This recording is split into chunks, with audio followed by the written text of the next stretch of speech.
Public health officials have made many tragic mistakes during the pandemic.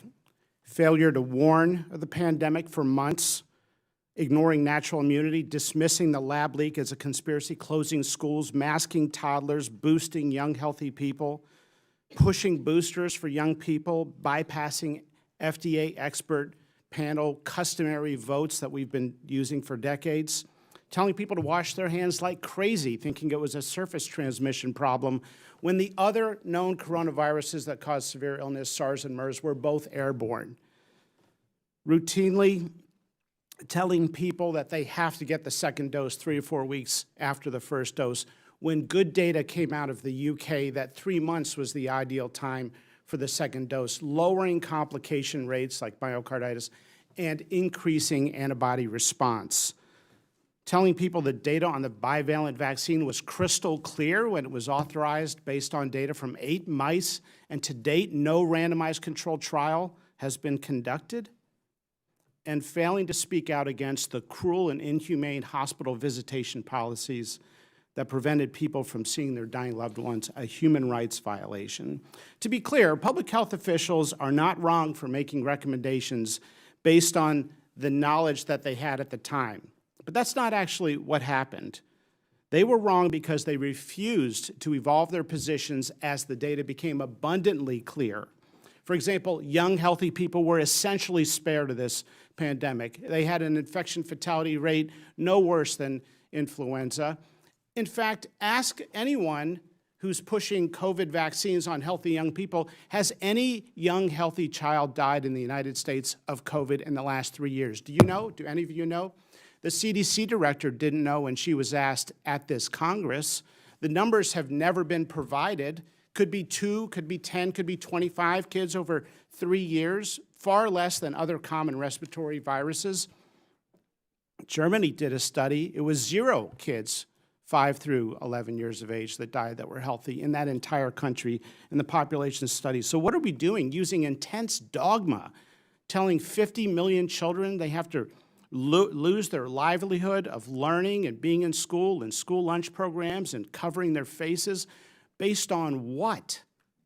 This intense arrogance is what people are frustrated by, and they have a right to be upset right now.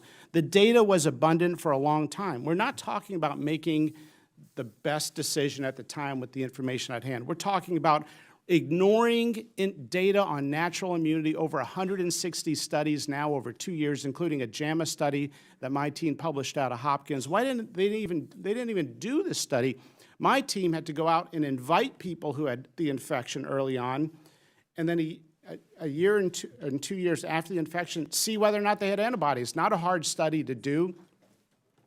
I too, Ranking Member Ruiz, am concerned about misinformation. The greatest perpetrator of misinformation during the pandemic has been the United States government. Misinformation that COVID was spread through surface transmission, that vaccinated immunity was far greater than natural immunity, that masks were effective. Now we have the definitive Cochrane review. What do you do with that review? Cochrane is the most authoritative evidence body in all of medicine and has been for decades. Do you just ignore it, not talk about it?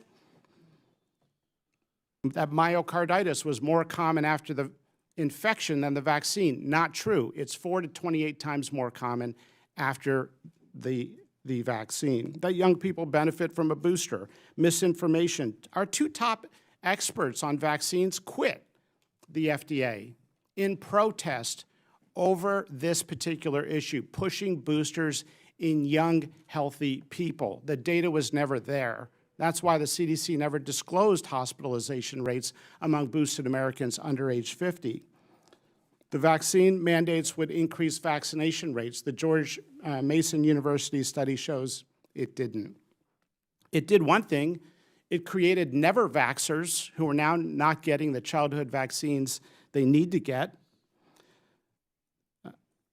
Over and over again, we've seen something that goes far beyond using your best judgment with the information at hand. We've seen something which is unforgivable, and that is the weaponization of medical research itself. the CDC putting out their own shoddy studies, like their own study on natural immunity, looking at one state for 2 months, when they had data for years on all 50 states. Why did they only report that one sliver of data? Why did they salami slice the giant database? Because it gave them the result they wanted. Same with masking study. Well, the data has now caught up in giant systematic reviews, and the public health officials were intellectually dishonest. They lied to the American people. Thank you.